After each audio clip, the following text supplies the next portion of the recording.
회장님, 저 통역사 거짓말하고 있습니다. 회장이 참석한 회의실 문이 벌컥 열렸습니다. 청소복 차림의 남자가 숨을 헐떡이며 외쳤습니다. 이 계약 회사를 넘기는 겁니다. 당황한 통역사는 청소부에게 소리칩니다. 아, 지금 무슨 소리를 하는 거야? 그리고 청소부가 주머니 속에서 낡은 사진 한 장을 꺼냅니다. 회장님, 이 사진 속 아기가 접니다. 그 순간 회장의 얼굴은 하얗게 질리고 회의실이 얼어붙었습니다. 밤마다 걸레를 들던 남자가 숨겨온 정체는 과연 무엇일까요?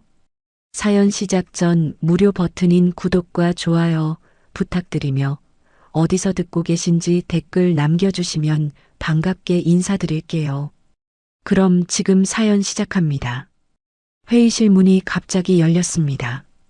회장님, 정장 차림의 임원들이 일제히 고개를 돌렸습니다. 그들 사이로 야간 청소복 차림의 남자가 들어왔습니다. 낡은 작업복에는 먼지가 묻어 있었고 손에는 걸레 대신 서류 뭉치를 쥐고 있었습니다. 저 통역사 중요한 말을 일부러 빼고 있습니다. 회의실이 술렁였습니다. 외국인 투자자들이 눈살을 찌푸렸고 임원들은 당황한 표정으로 서로를 쳐다봤습니다. 통역사가 급히 자리에서 일어나며 말했습니다. 무슨 소리를? 하지만 청소부는 주저하지 않았습니다. 서준은 서류를 들고 회장 앞으로 걸어갔습니다. 7순이 넘은 회장 강민호는 보청기를 만지작거리며 청소부를 응시했습니다. 이 계약은 투자 계약이 아닙니다. 서준의 목소리가 회의실 안에 울렸습니다. 연대보증과 기술 이전이 동시에 들어간 계약입니다. 통역사의 얼굴에서 핏기가 사라졌습니다. 임원 한 명이 벌떡 일어났습니다. 지금 무슨 말도 안 되는 소리를 하는 겁니까? 당신이 뭔데 계약 내용을 판단하는 거죠? 서준은 대답하지 않았습니다. 대신 천천히 회의실 바닥에 무릎을 꿇었습니다. 정장들 사이로 웅성거림이 커졌습니다. 누군가는 어이없다는 표정을 지었고 누군가는 불쾌한 듯 자리에서 일어났습니다. 저는 강서준입니다. 서준이 고개를 들어 회장을 똑바로 바라봤습니다. 그의 눈빛은 떨리고 있었지만 피하지 않았습니다. 회장님의 손자입니다. 회의실에 침묵이 흘렀습니다. 그 침묵은 너무나 무거워서 시계 초침 소리조차 크게 들릴 지경이었습니다. 회장 강민호의 손이 떨렸습니다. 그는 천천히 안경을 벗었습니다. 그리고 청소복 차림의 남자를 다시 한번 바라봤습니다. 뭐라고 했나? 회장의 목소리는 쉰 듯 했습니다. 서준은 주머니에서 낡은 봉투를 꺼냈습니다. 봉투 안에는 오래된 사진 한 장이 들어 있었습니다. 젊은 시절의 회장, 그리고 한 여인, 그리고 품에 안긴 아기였습니다. 어머니가 남긴 겁니다. 서준이 조심스럽게 말했습니다. 통역사가 다시 끼어들었습니다. 목소리에는 다급함이 묻어났습니다. 회장님, 이건 명백한 사기입니다. 회의를 방해하는 불순한 의도가 분명합니다. 하지만 회장은 통역사의 말을 듣지 않았습니다. 그는 천천히 자리에서 일어났습니다. 임원들이 회장을 부축하려 했지만 회장은 손을 내저었습니다. 그리고 서준에게 다가갔습니다. 회장은 서준이 내민 사진을 받아들었습니다. 한참을 들여다보다가 손이 떨렸습니다. 사진이 바닥에 떨어질 뻔했지만 서준이 재빨리 받아냈습니다. 영희가. 회장이 중얼거렸습니다. 이 사진을 가지고 있었나? 회장은 서준의 얼굴을 한참 동안 들여다봤습니다. 눈매를, 코를, 인매를 하나하나 살폈습니다. 그러다 문득 중얼거렸습니다. 눈매가 영희를 닮았군. 임원 한 명이 조심스럽게 물었습니다. 회장님, 저 사람 말이 사실입니까? 회장은 대답하지 않았습니다. 대신 다시 고개를 돌려 통역사를 봤습니다. 그의 눈빛이 차갑게 식어갔습니다. 계약서를 다시 읽어보겠네. 통역사의 얼굴이 하얗게 질렸습니다. 회장님, 그건 읽어보겠다고 했네. 회장의 목소리는 단호했습니다. 외국인 투자자 한 명이 영어로 무언가를 물었습니다. 통역사가 당황한 표정으로 대답하려 했지만 서준이 먼저 입을 열었습니다. 투자자분이 방금 무슨 일이냐고 물으셨습니다. 서준이 유창한 영어로 대답했습니다. 외국인 투자자들이 놀란 표정으로 서준을 바라봤습니다. 서준은 한국어로 덧붙였습니다. 제가 통역해드리겠습니다.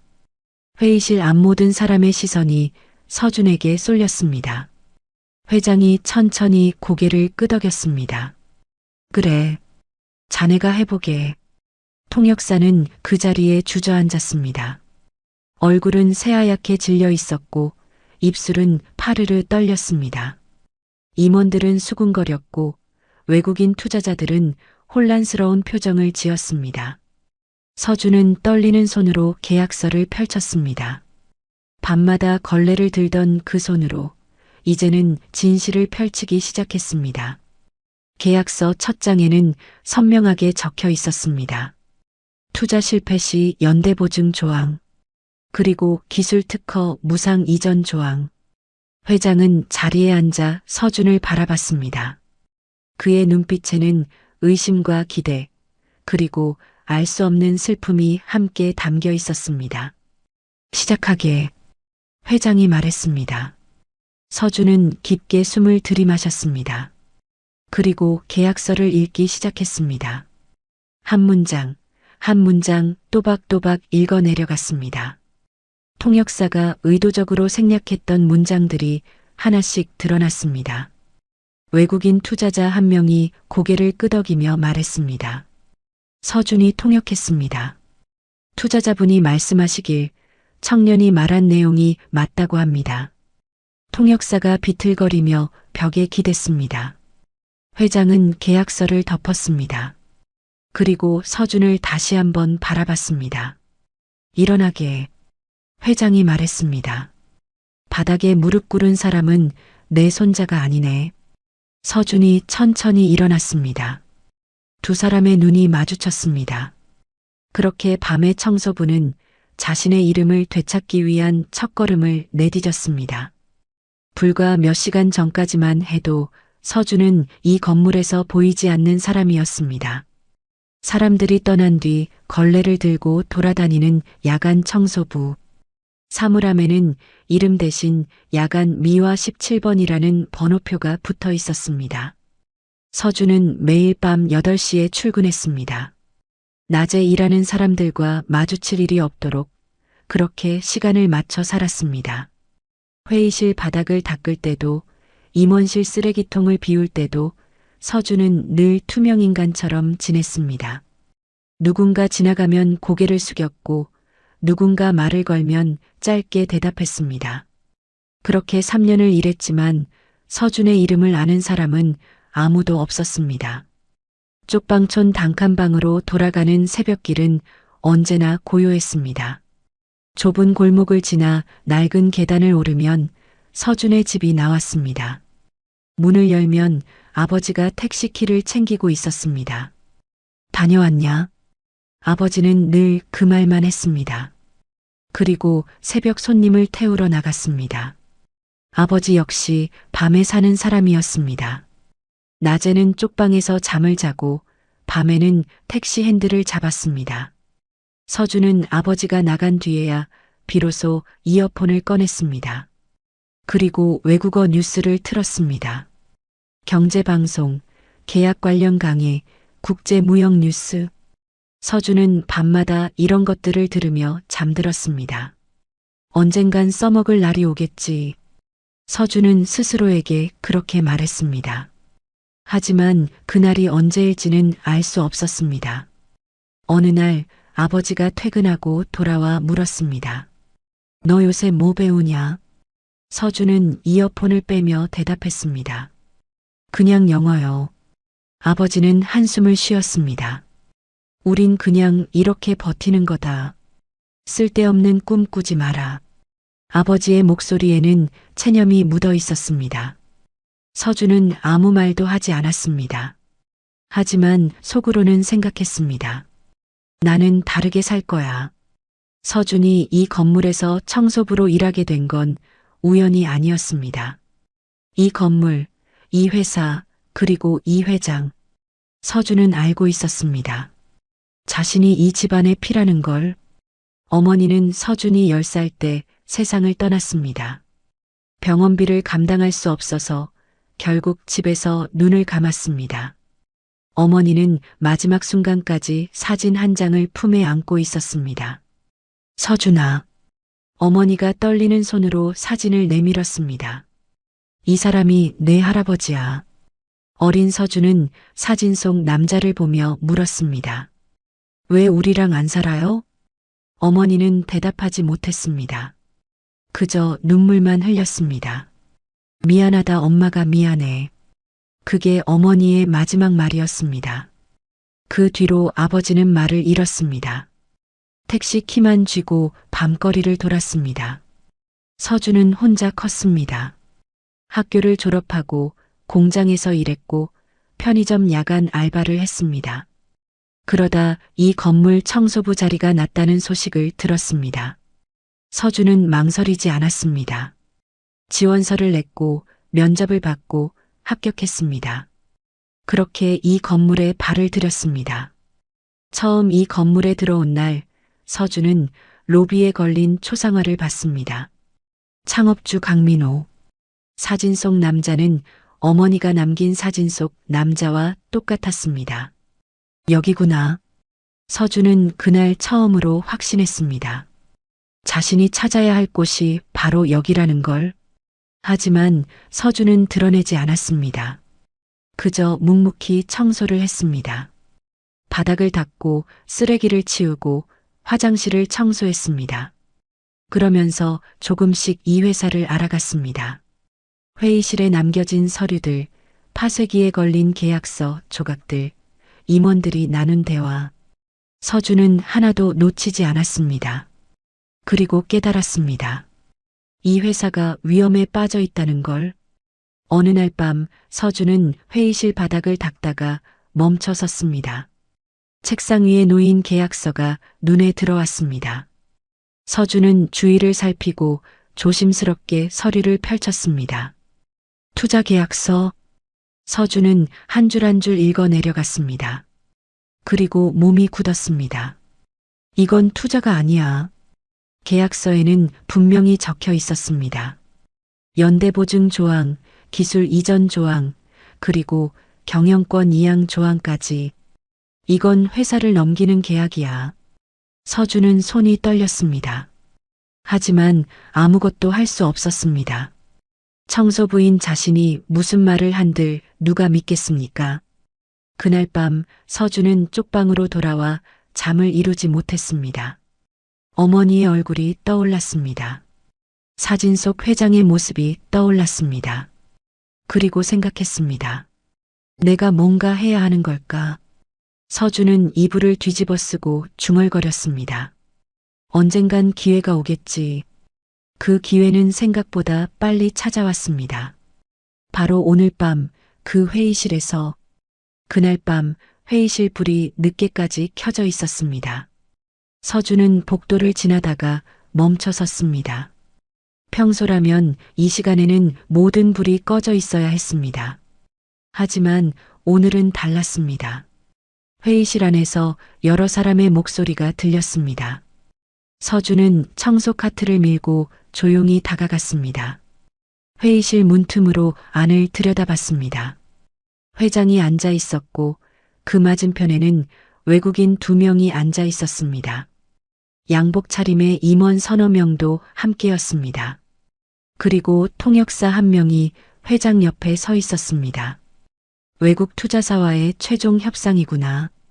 서준은 며칠 전 주운 서류 조각으로 이미 알고 있었습니다. 오늘이 바로 그날이라는 걸. 서준은 회의실 밖 복도 바닥을 닦기 시작했습니다. 걸레질을 하는 척하면서 귀를 기울였습니다. 외국인 투자자가 영어로 말했습니다. 이번 계약의 핵심은 투자 실패 시 귀사가 연대 책임을 진다는 조건입니다. 이 부분 확실히 이해하셨습니까? 통역사가 회장에게 말했습니다.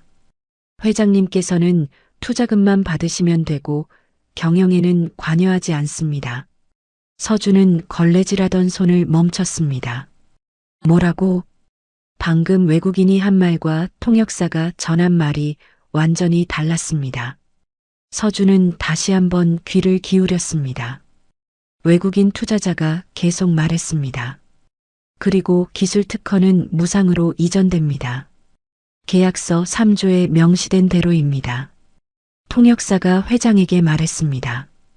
기술 협력은 상호 간에 이루어집니다. 서준의 등에 식은땀이 흘렀습니다. 통역사는 의도적으로 중요한 내용을 빼고 있었습니다. 아니, 완전히 다른 말로 바꾸고 있었습니다. 회장은 보청기를 만지작거리며 고개를 끄덕였습니다. 그래, 좋네. 그럼 계약을 진행하지. 서준은 주먹을 꽉 쥐었습니다. 회장은 자신이 무엇에 동의하는지 전혀 모르고 있었습니다. 이건 투자도 동업도 아니야. 서준은 속으로 중얼거렸습니다. 회사를 담보로 잡는 계약이야. 회의가 끝나고 사람들이 나갔습니다. 서준은 청소 카트를 밀고 회의실 안으로 들어갔습니다. 책상 위에는 계약서가 놓여 있었습니다. 서준은 주위를 살피고 조심스럽게 계약서를 펼쳤습니다. 그리고 한 줄 한 줄 읽어 내려갔습니다. 제3조 투자 실패 시 을은 갑의 채무에 대해 연대 책임을 진다. 제5조 을은 보유한 기술 특허를 갑에게 무상으로 이전한다. 제7조 투자금 회수 불가 시 을의 기존 자산은 갑의 담보로 귀속된다. 서준은 손이 떨렸습니다. 이건 계약이 아니었습니다. 회사를 통째로 넘기는 함정이었습니다. 왜 이런 계약을 하려는 거지? 서준은 고개를 들어 회의실 밖을 바라봤습니다. 통역사가 복도 끝에서 누군가와 통화하고 있었습니다. 네, 회장은 아무것도 모릅니다. 계획대로 진행하면 됩니다. 통역사의 목소리가 낮게 들렸습니다. 보청기 핑계대면 뭐든 넘어갑니다.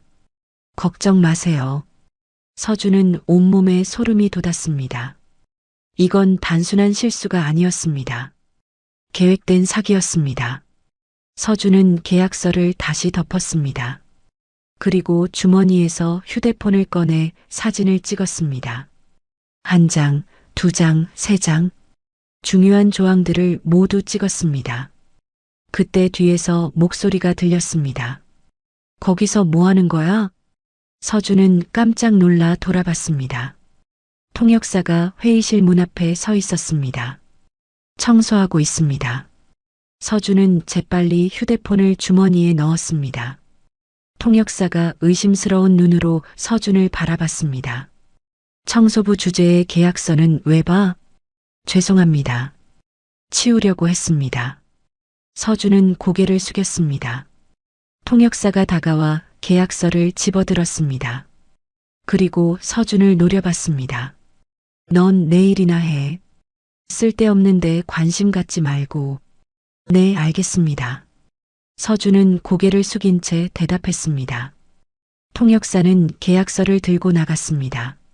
서준은 한참을 그 자리에 서 있었습니다. 심장이 빠르게 뛰었습니다. 손이 떨렸습니다. 하지만 머릿속은 또렷했습니다. 이대로 둘 순 없어. 서준은 청소 카트를 밀고 회의실을 나왔습니다. 복도를 지나 청소부 휴게실로 갔습니다. 그리고 사물함을 열어 휴대폰을 꺼냈습니다. 사진을 확인했습니다. 다행히 선명하게 찍혔습니다. 계약서의 모든 조항이 또렷하게 보였습니다. 이걸 어떻게 해야 하지? 서준은 고민했습니다. 누구에게 말해야 할까요? 관리팀? 임원? 아니면 직접 회장에게? 하지만 누가 청소부의 말을 믿어줄까요? 오히려 거짓말쟁이로 몰릴지도 모릅니다. 서준은 한숨을 쉬었습니다. 그리고 휴대폰을 주머니에 넣었습니다. 일단 증거를 더 모으자. 서준은 그날부터 회의실 근처를 더 자주 맴돌았습니다. 쓰레기통을 뒤지고 파쇄기를 확인하고 회의 후 남은 메모들을 모았습니다. 며칠 뒤 서준은 결정적인 증거를 발견했습니다. 파쇄기에 걸린 서류 조각이었습니다. 조각들을 이어붙이자 문장이 보였습니다. 통역 누락 항목 마이너스 연대보증, 기술 이전, 자산담보. 이건 통역사가 의도적으로 뺀 항목들의 목록이었습니다. 서준은 이 서류를 사진으로 찍었습니다. 그리고 생각했습니다. 이제 충분해. 이제 움직여야 해. 서준은 쪽방으로 돌아와 밤새 고민했습니다. 어떻게 해야 회장에게 이 진실을 전할 수 있을까? 그리고 마침내 결심했습니다. 다음 회의 때 직접 들어가자.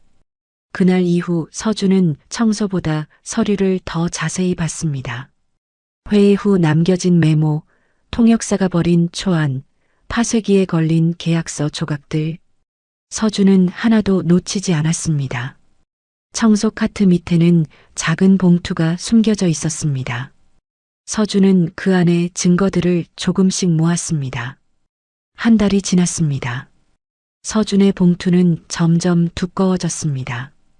계약서 사진, 메모 조각, 통역 누락 항목 리스트. 그리고 서준은 하나의 패턴을 발견했습니다. 모든 계약에 공통점이 있었습니다. 첫째, 기술 이전 조항. 회사가 보유한 특허를 투자사에 넘기는 내용이었습니다. 둘째, 투자 실패 시 연대보증. 투자금을 회수하지 못하면 회사가 모든 빚을 떠안는 조건이었습니다. 셋째, 기존 회사명의 사용허가. 투자사가 회사 이름을 마음대로 쓸 수 있다는 내용이었습니다. 이건 회사를 키우는 게 아니야. 서준은 속으로 중얼거렸습니다. 껍데기만 남기려는 계약이야. 투자사는 회사의 기술만 빼가고 실패하면 모든 책임을 회사에 떠넘기는 구조였습니다. 그리고 회사 이름까지 이용할 수 있었습니다. 이건 투자가 아니라 약탈이야. 서준은 분노가 치밀었습니다. 하지만 감정을 드러낼 수 없었습니다.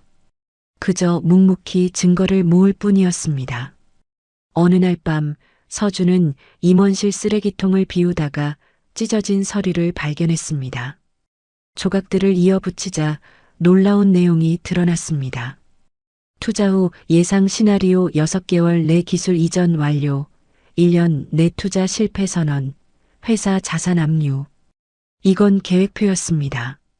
처음부터 투자를 실패시킬 계획이었던 겁니다. 서준은 손이 떨렸습니다.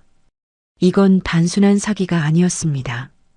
회사를 완전히 무너뜨리려는 음모였습니다. 이 회사에는 몇천 명이 일하고 있어. 서준은 복도를 걸으며 생각했습니다.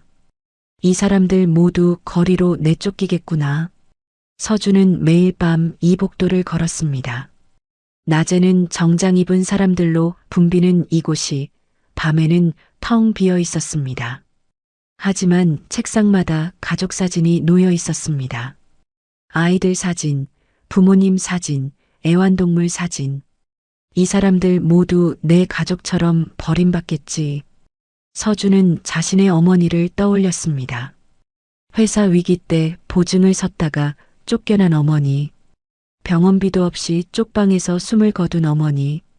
그때와 똑같아. 서준은 주먹을 꽉 쥐었습니다.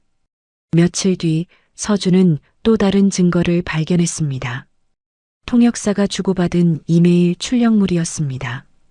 파쇄기 옆 쓰레기통에 버려져 있었습니다.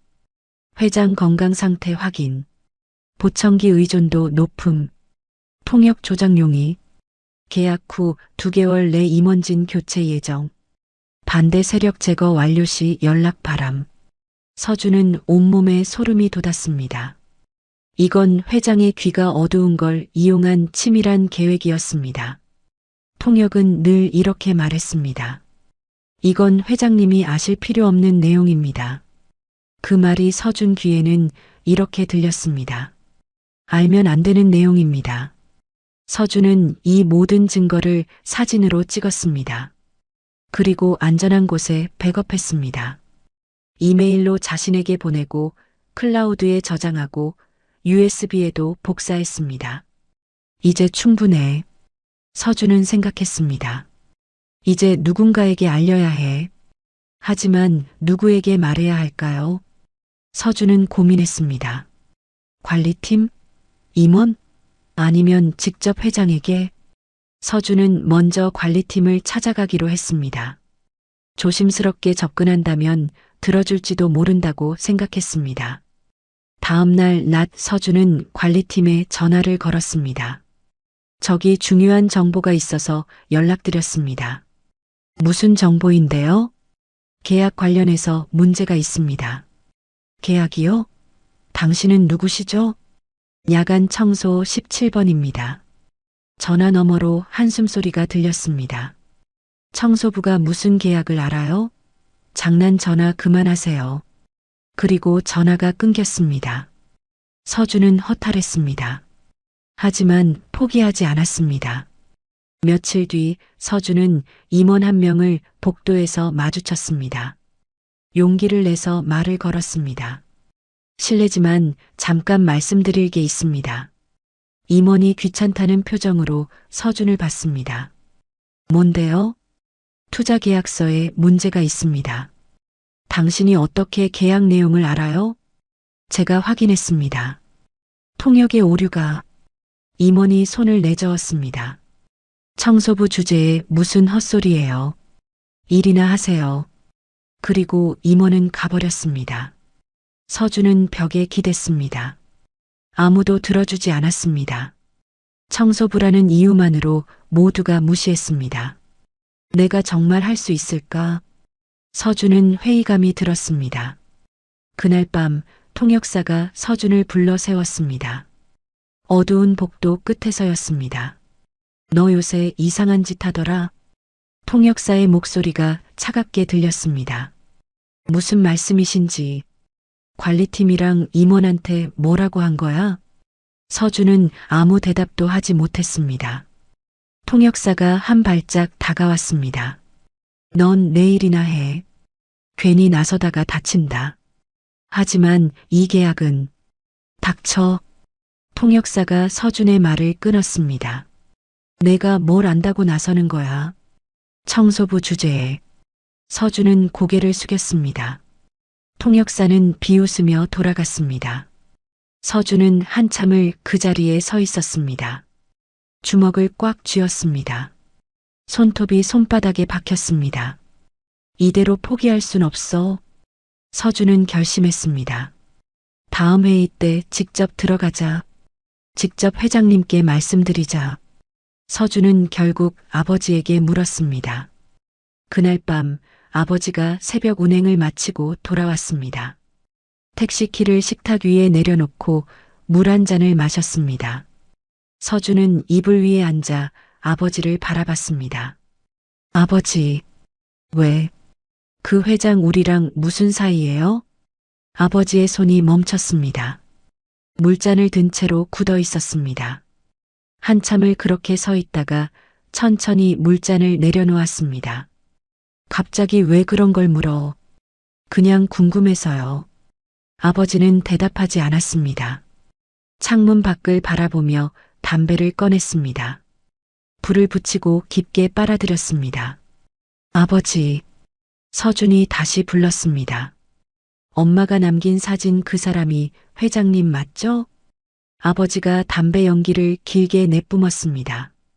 그리고 택시 시동을 끄고 한참을 말하지 않았습니다. 침묵이 흘렀습니다. 시계 초침 소리만 쪽방 안을 채웠습니다. 아버지, 제발 말씀해 주세요. 서준의 목소리가 떨렸습니다. 아버지는 천천히 돌아섰습니다. 그리고 벽장을 열었습니다. 안쪽 깊숙한 곳에서 낡은 상자를 꺼냈습니다. 먼지가 수북이 쌓인 상자였습니다. 아버지는 상자를 열어 오래된 사진 한 장을 꺼냈습니다. 젊은 회장, 젊은 여자, 그리고 아기였습니다. 서준이 가지고 있던 그 사진과 똑같았습니다. 내 엄마는 아버지가 떨리는 목소리로 말했습니다. 회사 위기 때 책임 떠안고 쫓겨났다. 서준은 숨을 죽이고 들었습니다. 언제요? 외환위기 때였다. 그때 회사가 거의 망할 뻔했어. 아버지는 사진을 내려다보며 계속 말했습니다. 내 엄마는 그 집안 사람이 아니었어. 그냥 회사 직원이었지. 경리부에서 일했다. 그럼 왜? 회장 아들하고 사귀었거든. 아버지의 목소리가 낮아졌습니다. 회장 아들, 그러니까 내 친아버지 말이야. 그 사람이 내 엄마를 사랑했어. 결혼하겠다고, 가족한테 소개하겠다고 약속했지. 서준은 처음 듣는 이야기였습니다. 근데 내 엄마가 임신했어. 너를 가진 거야. 그 소식 듣고 회장은 화를 냈대. 신분이 안 맞다고, 집안을 망신시킨다고. 그래서요? 쫓아냈지. 임신한 여자를 회사 밖으로. 아버지가 담배를 끄고 말을 이었습니다. 내 친아버지는 아무 말도 못했어. 회장 눈치만 보다가 결국 다른 여자랑 약혼했지. 재벌 집안 딸이었어. 서준은 온몸이 떨렸습니다. 그럼 엄마는 쪽방촌으로 쫓겨났지. 빚쟁이들한테 쫓기면서 너를 낳았어. 병원도 제대로 못 가고. 아버지가 사진을 쓰다듬었습니다. 그런데 내 엄마는 포기 안 했어. 뭐려? 너를 낳고 석 달쯤 됐을 때 내 엄마가 그 집을 찾아갔어. 너를 안고. 서준은 사진을 다시 봤습니다. 이 사진이 그때 찍은 거야. 회장 앞에서. 아버지의 목소리가 떨렸습니다. 내 엄마는 무릎 꿇고 빌었대. 아이만은 인정해달라고. 할아버지로 봐달라고. 회장은 뭐라고 했어요? 돈을 던졌어. 아버지가 쓴웃음을 지었습니다. 100만 원인가 그때로선 큰 돈이었지.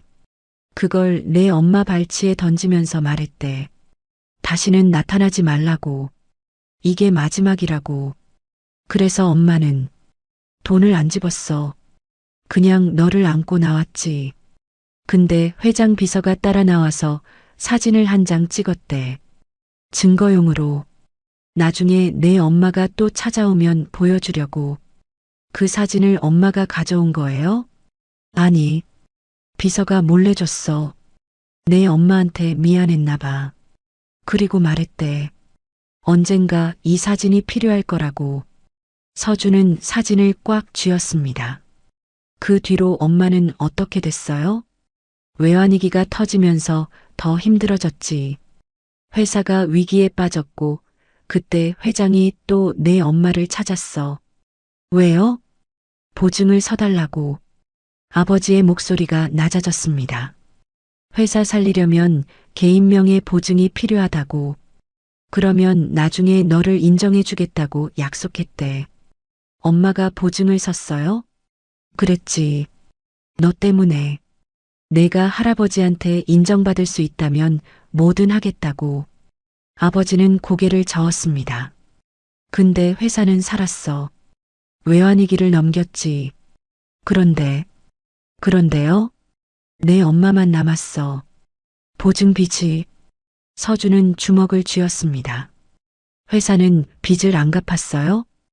회장이 말했대. 개인 명의로 선 보증은 개인이 책임지는 거라고. 회사랑은 상관없다고. 그럼 엄마는 평생 그 빚을 갚으려고 일했어. 낮에는 공장, 밤에는 식당. 몸이 망가질 때까지. 아버지의 목소리가 잠겼습니다. 과로였어. 의사가 쉬어야 한다고 했지만 빚을 갚아야 한다고 계속 일했어. 서준의 눈에 눈물이 고였습니다. 엄마는 마지막까지 말했어. 아버지가 서준을 봤습니다. 아이만은 버리지 말아달라고. 언젠가 그 집안에 돌려보내달라고. 왜요? 그렇게 버린 사람들한테 왜? 피는 속일 수 없다고 했어. 내가 그 집안 피를 받았으니 언젠가는 인정받을 거라고. 서준은 주먹을 꽉 쥐었습니다. 손톱이 손바닥에 박혔습니다. 그래서 아버지는 저한테 그 집안 얘기를 안 한 거예요? 그래. 너만은 그 사람들한테 상처받지 않길 바랐어. 아버지가 서준을 바라봤습니다. 근데 왜 갑자기 이런 걸 물어보는 거냐? 무슨 일 있냐? 서준은 잠시 망설였습니다. 그리고 천천히 말했습니다. 저 그 회사에서 일하고 있어요. 뭐? 청소부로요. 3년째. 아버지의 얼굴이 굳어졌습니다. 미친 짓이다. 당장 그만둬. 못 그만둬요. 왜? 지금 똑같은 일이 벌어지고 있어요. 서준이 아버지를 똑바로 봤습니다. 회장님이 또 누군가한테 당하고 계세요. 엄마처럼. 아버지는 아무 말도 하지 못했습니다. 저는 막아야 해요. 이번엔 제가. 서준의 목소리가 단호했습니다. 아버지는 한참을 서준을 바라봤습니다. 그리고 천천히 고개를 끄덕였습니다. 내 엄마 닮았구나. 서준은 며칠간 증거를 더 모았습니다. 통역사의 협박 이후 서준은 더욱 조심스럽게 움직였습니다. 회의실 청소를 할 때도 쓰레기통을 비울 때도 늘 주위를 살폈습니다. 그러던 어느 날 밤 서준은 임원실 복도를 지나다가 멈춰 섰습니다. 불이 켜진 방에서 목소리가 들렸습니다. 서준은 청소 카트를 세우고 문틈으로 귀를 기울였습니다. 통역사와 낯선 남자의 목소리였습니다. 계약 날짜를 앞당기는 게 어떻겠습니까? 낯선 남자의 목소리가 들렸습니다. 왜요? 원래 다음 달 말이잖아요. 통역사가 대답했습니다. 요새 이상한 소문이 돌더군요. 청소부 하나가 계약 내용을 캐고 다닌다는. 서준의 심장이 멈췄습니다. 그건 제가 처리했습니다. 걱정 마세요. 통역사가 자신 있게 말했습니다. 하지만 만약 회장 귀에 들어가면 곤란하지 않겠습니까? 회장님 귀는 어두우십니다. 청소부 말을 믿으실 리가 없어요. 그래도 위험 요소는 제거하는 게 좋습니다. 낯선 남자의 목소리가 차갑게 이어졌습니다. 계약을 이번 주 금요일로 당깁시다. 사흘 뒤요. 너무 급하지 않습니까? 급할수록 좋습니다. 회장이 다시 생각할 시간을 주지 마세요. 서준은 온몸이 얼어붙었습니다. 사흘. 이제 사흘밖에 남지 않았습니다. 알겠습니다. 내일 회장님께 말씀드리죠. 투자사 측 일정이 급하게 변경됐다고 하면 믿으실 겁니다. 그리고 그 청소부, 낯선 남자가 말했습니다. 혹시라도 회의 당일에 접근하지 못하게 하십시오. 어떻게요? 당일 야간 청소 일정을 바꾸세요.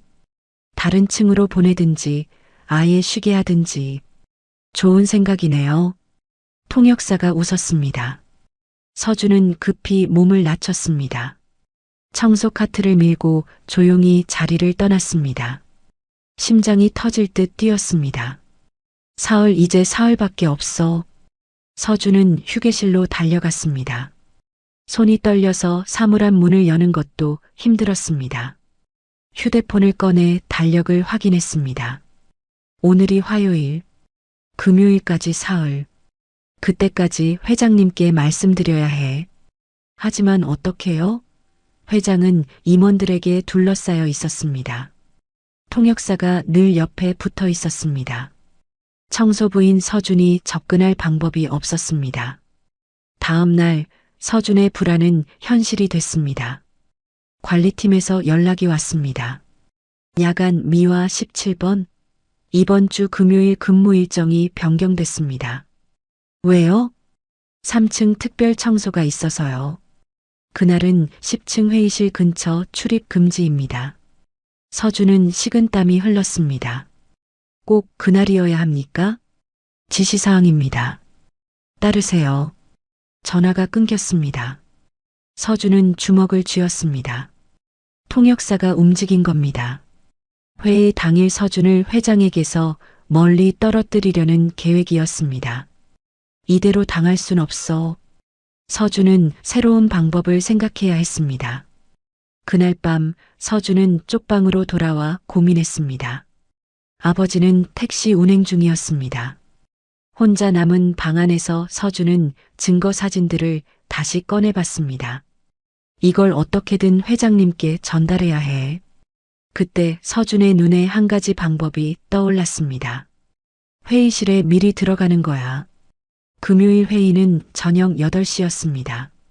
서준의 근무는 저녁 6시부터였습니다. 3층으로 배치되기 전에 10층 회의실에 먼저 들어간다면 증거를 회의실에 놓고 오는 거야. 서준은 계획을 세웠습니다. 회의실 책상 위에 증거를 두고 오면 회장이 회의 전에 볼 수 있을 겁니다. 하지만 위험했습니다. 통역사가 먼저 발견하면 모든 게 끝이었습니다. 다른 방법은 없을까? 서준은 밤새 고민했습니다. 그러다 더 확실한 방법을 떠올렸습니다. 직접 들어가자. 회의 중에 금요일 저녁 3층 청소를 하다가 몰래 10층으로 올라가는 겁니다. 그리고 회의실 문을 열고 직접 회장 앞에 서는 겁니다. 위험했습니다. 경비에게 붙잡힐 수도 있었습니다. 쫓겨날 수도 있었습니다. 하지만 다른 방법이 없었습니다. 이게 마지막 기회야. 서준은 결심했습니다. 목요일 밤 서준은 회의실 구조를 다시 확인했습니다. 10층으로 올라가는 계단, 회의실까지의 동선, CCTV 위치, 모든 걸 머릿속에 집어넣었습니다. 그리고 금요일 아침이 밝았습니다. 서준은 출근 전 아버지에게 말했습니다. 아버지, 오늘 중요한 일이 있어요. 무슨 일? 엄마가 못다한 일을 끝낼 거예요. 아버지는 서준을 오래 바라봤습니다. 그리고 고개를 끄덕였습니다. 조심해라. 네. 서준은 어머니 사진을 주머니에 넣었습니다. 그리고 증거를 담은 봉투를 품에 안았습니다. 저녁 6시 서준은 회사에 도착했습니다. 3층 청소 구역으로 배치됐습니다. 관리자가 말했습니다. 오늘은 10층 출입 절대 금지야. 중요한 회의 있으니까. 알겠습니다. 서준은 고개를 숙였습니다. 하지만 서준은 이미 결심했습니다. 8시가 가까워졌습니다. 서준은 청소 카트를 세워두고 화장실로 갔습니다. 그리고 몰래 비상계단으로 향했습니다. 심장이 미친 듯이 뛰었습니다. 이제 시작이야. 서준은 비상계단을 올랐습니다. 3층에서 10층까지. 숨이 찼지만 멈출 수 없었습니다. 계단을 오르는 발소리가 텅 빈 공간에 울렸습니다. 서준은 손에 든 봉투를 꽉 쥐었습니다. 10층 문 앞에 섰습니다. 손잡이를 잡으려는 순간 복도에서 발소리가 들렸습니다. 서준은 재빨리 몸을 숨겼습니다. 경비였습니다. 복도를 순찰하며 지나갔습니다. 조금만 기다리자. 경비가 사라진 뒤 서준은 조심스럽게 문을 열었습니다. 10층 복도가 보였습니다. 회의실 불빛이 새어나왔습니다. 서준은 벽을 타고 천천히 다가갔습니다. 회의실 문 앞에 섰습니다. 안에서 목소리가 들렸습니다. 외국인 투자자의 영어, 그리고 통역사의 한국어. 그럼 최종적으로 투자금 300억 원에 합의하신 겁니까? 통역사가 회장에게 말했습니다. 네, 투자만 받으시면 됩니다. 경영은 회장님께서 계속하십니다. 서준은 주먹을 쥐었습니다. 또 거짓말이었습니다. 지금이야야. 서준은 깊게 숨을 들이마셨습니다. 그리고 회의실 문을 열었습니다. 쿵! 문이 벽에 부딪히는 소리가 크게 울렸습니다. 회의실 앞 모든 사람이 일제히 고개를 돌렸습니다. 정장들 사이로 야간 청소복 차림의 남자가 들어왔습니다. 회장님, 서준의 목소리가 떨렸습니다. 하지만 그 안에는 단단한 무언가가 담겨 있었습니다. 저 통역사 중요한 말을 일부러 빼고 있습니다. 회의실이 술렁였습니다. 통역사가 급히 일어났습니다. 너 어떻게 여기를? 조용히 하세요. 서준이 통역사를 향해 말했습니다. 임원 한 명이 벌떡 일어났습니다. 지금 무슨 말도 안 되는 소리를 하는 겁니까? 당신이 뭔데 계약 내용을 아는 척 하는 거죠? 하지만 서준은 주눅 들지 않았습니다. 오히려 천천히 회의실 중앙으로 걸어갔습니다. 그리고 회장 앞에 섰습니다. 회장 강민호는 보청기를 만지작거리며 서준을 응시했습니다. 자네가 누군가? 청소부입니다. 이 건물 야간 미화 17번. 서준이 대답했습니다. 하지만 오늘은 회장님을 구하러 왔습니다. 통역사가 다가오려 했지만 서준은 봉투를 꺼냈습니다. 이 계약은 투자 계약이 아닙니다. 서준이 서류를 펼쳤습니다.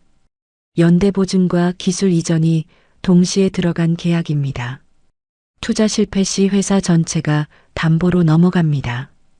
회의실이 순식간에 얼어붙었습니다. 통역사의 얼굴에서 핏기가 사라졌습니다. 외국인 투자자들이 눈살을 찌푸렸고 임원들은 당황한 표정으로 서로를 쳐다봤습니다. 서준은 모든 사람이 보는 앞에서 회의실 바닥에 무릎을 꿇었습니다. 저는 강서준입니다. 서준이 고개를 들어 회장을 똑바로 바라봤습니다. 회장님의 손자입니다. 회의실에 침묵이 흘렀습니다. 그 침묵은 너무나 무거워서 숨소리조차 들리지 않을 지경이었습니다. 회장의 손이 떨렸습니다. 그는 천천히 안경을 벗었습니다. 뭐라고 했나? 회장의 목소리는 쉰 듯 했습니다. 서준은 주머니에서 낡은 사진을 꺼냈습니다. 젊은 시절의 회장, 그리고 여인, 그리고 품에 안긴 아기. 어머니가 남긴 겁니다. 외환위기 때 회장님 앞에서 찍은 사진입니다. 통역사가 끼어들었습니다. 회장님, 이건 명백한 사기입니다. 회의를 방해하는. 닥쳐. 회장이 차갑게 말했습니다. 통역사는 입을 다물었습니다. 회장은 천천히 자리에서 일어났습니다. 그리고 서준에게 다가왔습니다. 사진을 받아들었습니다. 한참을 들여다보다가 손이 떨렸습니다. 영희가 이 사진을 가지고 있었나? 회장이 중얼거렸습니다. 서준은 일어서지 않았습니다. 무릎을 꿇은 채로 말했습니다. 어머니는 회사 위기 때 보증을 섰습니다. 저를 인정해 주신다는 약속을 믿고, 하지만 회장님은 약속을 지키지 않으셨습니다. 회장의 얼굴이 굳어졌습니다. 어머니는 평생 그 빚을 갚으려 일하셨습니다. 그리고 병에 걸려 돌아가셨습니다. 서준의 목소리가 떨렸습니다. 저는 어머니를 원망했습니다.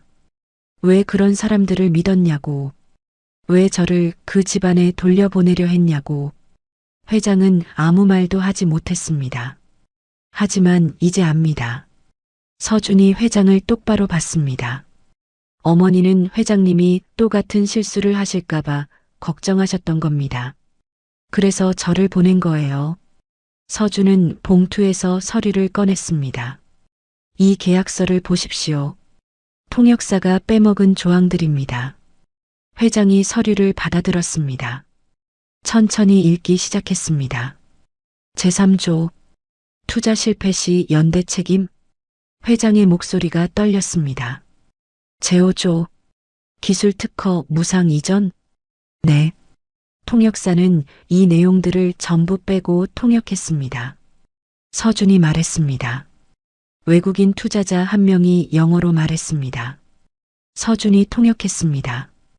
투자자분이 말씀하시길 계약서에 모든 내용이 명시되어 있다고 합니다. 통역사가 제대로 전달하지 않았다면 그건 통역사 책임이라고 하십니다. 회장은 다시 계약서를 봤습니다. 그리고 통역사를 돌아봤습니다. 이게 사실인가? 통역사는 말을 잃었습니다. 대답하게. 회장의 목소리가 차가웠습니다.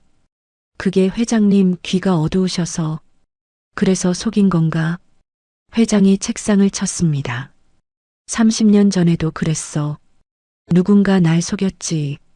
보증 하나 잘못 썼다고 사람 인생 망가뜨리고. 회장이 서준을 봤습니다. 그 사람이 자네 어미였나? 서준은 고개를 끄덕였습니다. 회장은 한참을 서준을 바라봤습니다. 그러다 천천히 말했습니다. 일어나게. 회장님, 일어나라고 했네. 회장의 목소리가 단호했습니다. 바닥에 무릎 꿇은 사람은 내 손자가 아니네. 서준이 천천히 일어났습니다. 두 사람의 눈이 마주쳤습니다. 회장은 서준의 얼굴을 오래 들여다봤습니다. 눈매가 영희를 닮았군. 그리고 외국인 투자자들을 향해 말했습니다. 오늘 계약은 취소하겠습니다. 회의실이 술렁였습니다. 대신 이 청년이 계약서를 다시 검토하게 하겠습니다. 제대로 된 통역으로. 서준은 눈물이 핑 돌았습니다. 통역사는 그 자리에 주저앉았습니다. 며칠 뒤 서준은 더 이상 밤에 청소하지 않았습니다. 회의실 사건 다음 날 회장은 서준을 개인 사무실로 불렀습니다. 서준은 청소복이 아닌 평상복을 입고 갔습니다. 앉게. 회장이 말했습니다. 서준은 조심스럽게 의자에 앉았습니다. 회장은 창밖을 바라보며 한참을 말이 없었습니다. 자네 아버지 그러니까 내 아들 말일세. 회장이 천천히 입을 열었습니다. 10년 전에 죽었네. 서준은 이미 알고 있었습니다. 아버지에게 들었던 이야기였습니다. 교통사고였어. 술을 마시고 운전하다가 그렇게 갔지. 회장의 목소리가 떨렸습니다. 그 아이는 평생 도망쳤어. 영희한테서도, 자네한테서도, 나한테서도. 회장은 책상 서랍을 열어 낡은 편지 한 장을 꺼냈습니다. 죽기 전에 이걸 남겼더군. 서준은 편지를 받아들었습니다. 떨리는 손으로 펼쳤습니다. 아버지, 저는 평생 비겁했습니다. 사랑하는 여자를 지키지 못했고 제 아이를 인정하지 못했습니다. 용서를 구할 자격도 없습니다. 다만 한 가지만 부탁드립니다. 제 아들을 강서준이라는 아이를 찾아주십시오. 그 아이만은 저처럼 살지 않게 해주십시오. 서준의 눈에서 눈물이 흘렀습니다. 나는 이 편지를 받고도 자네를 찾지 않았네. 회장이 고백했습니다. 두려웠어. 영희를 떠올리는 게, 내가 저지른 잘못을 마주하는 게. 회장은 서준을 돌아봤습니다. 하지만 자네가 날 찾아왔군. 30년 만에. 서준은 눈물을 닦았습니다. 저는 원망하려고 온 게 아닙니다. 알고 있네. 회장이 고개를 끄덕였습니다. 자네는 날 구하러 왔지. 영희처럼. 회장은 자리에서 일어나 서준 앞에 섰습니다. 그리고 처음으로 손을 내밀었습니다. 이제 집으로 돌아오게. 서준은 그 손을 한참 바라봤습니다. 그리고 천천히 손을 잡았습니다. 그날 저녁 회장은 서준을 오래된 주택으로 데려갔습니다. 회사가 아닌 회장이 사는 집이었습니다. 문을 열자 벽에 낡은 흑백 사진들이 걸려 있었습니다. 젊은 회장, 그리고 회장의 아들, 서준의 친아버지였습니다. 여기 앉게. 회장이 거실 소파를 가리켰습니다. 서준이 앉자 회장은 작은 상자를 가져왔습니다. 상자 안에는 또 다른 사진이 들어 있었습니다. 서준의 어머니 영희가 회장 앞에 무릎 꿇고 있는 사진이었습니다. 아기를 안고. 자네 어미가 마지막으로 이 집에 왔을 때 찍은 거야. 회장이 사진을 내려다봤습니다. 그때 영희가 남긴 말이 있네. 회장은 떨리는 손으로 작은 수첩을 꺼냈습니다. 빛바랜 페이지를 펼쳤습니다. 아이만은 버리지 마세요. 이 아이는 아무 잘못이 없습니다. 그 문장을 읽는 동안 회장의 목소리는 끝내 무너졌습니다. 나는. 회장이 고개를 떨어뜨렸습니다. 그 말조차 보지 않았네. 30년 동안 서준은 아무 말도 하지 못했습니다. 미안하네.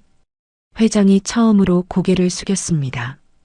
자네 자네한테 너무 늦었지만 미안하네. 그날 밤 서준은 아버지를 데리고 그 집에 다시 왔습니다. 택시기사 복장의 아버지는 현관 앞에서 한참을 서 있었습니다. 여기까지 오는데 아버지가 중얼거렸습니다. 30년이 걸렸네. 회장은 문을 열고 서 있었습니다. 두 사람은 한참을 서로를 바라봤습니다. 들어오시게. 회장이 먼저 말했습니다. 아버지는 천천히 문턱을 넘었습니다. 서준도 뒤따라 들어갔습니다. 거실 식탁에는 저녁상이 차려져 있었습니다. 회장이 직접 준비한 것이었습니다. 세 사람은 같은 식탁에 앉았습니다. 누구도 먼저 숟가락을 들지 않았습니다. 먼저 드시게. 회장이 조심스럽게 말했습니다. 아버지가 천천히 숟가락을 들었습니다. 서준도 따라 들었습니다. 국이 식어갈 때까지 아무도 큰 말을 하지 않았습니다. 숟가락 소리만 났습니다. 그러다 회장이 조용히 말했습니다. 다음 주에 제사라고 했지? 서준은 그 말의 의미를 알았습니다. 어머니 영희의 제사를 묻는 거였습니다.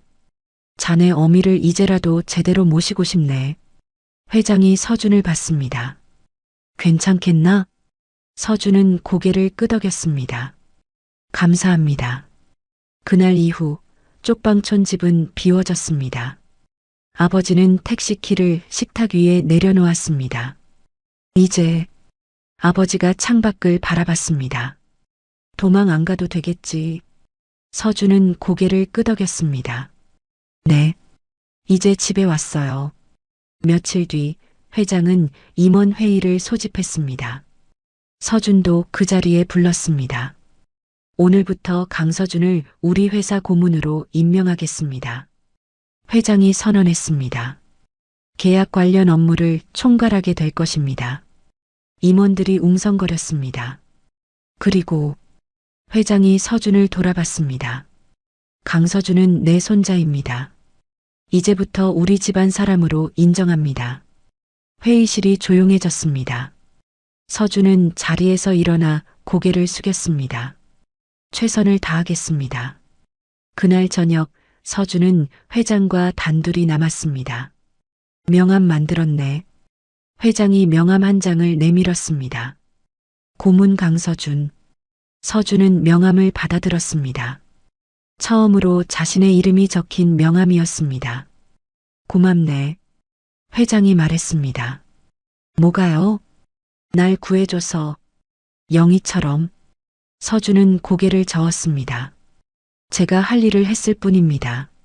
아니야. 회장이 서준의 어깨에 손을 올렸습니다. 자네는 용기를 낸 거야. 청소부라는 이유로 무시당해도 아무도 믿어주지 않아도 끝까지 포기하지 않았지. 회장은 창밖을 바라봤습니다. 그게 진짜 우리 집안 사람이야. 그날 밤 서준은 어머니 사진 앞에 섰습니다. 엄마. 서준이 조용히 말했습니다. 저 이제 이름 찾았어요. 야간 미화 17번이 아니라 강서준으로. 사진 속 어머니는 미소 짓고 있었습니다. 그리고 엄마 말대로 됐어요. 피는 속일 수 없고 가족은 너무 늦게라도 돌아올 수 있대요. 서준의 눈에서 눈물이 흘렀습니다. 밤의 번호였던 청년은 그날 처음으로 할아버지의 손자라 불렸습니다. 그리고 마침내 자신의 이름으로 살게 됐습니다. 여러분, 오늘 강서준의 이야기는 어떠셨나요? 밤의 번호로만 불리던 청년이 용기를 내어 자신의 이름을 되찾기까지의 여정, 가슴 뭉클하셨나요? 때로는 너무 늦은 것 같아도 진실은 결국 빛을 보게 되고 피는 속일 수 없다는 걸 느끼셨을 겁니다. 여러분께도 혹시 용기 내지 못하고 미루고 있는 일이 있으신가요? 댓글로 오늘 사연에 대한 소감과 여러분의 이야기도 들려주세요. 오늘 사연 들어주셔서 감사드리며 지금까지 말하지 못할 사연이었습니다.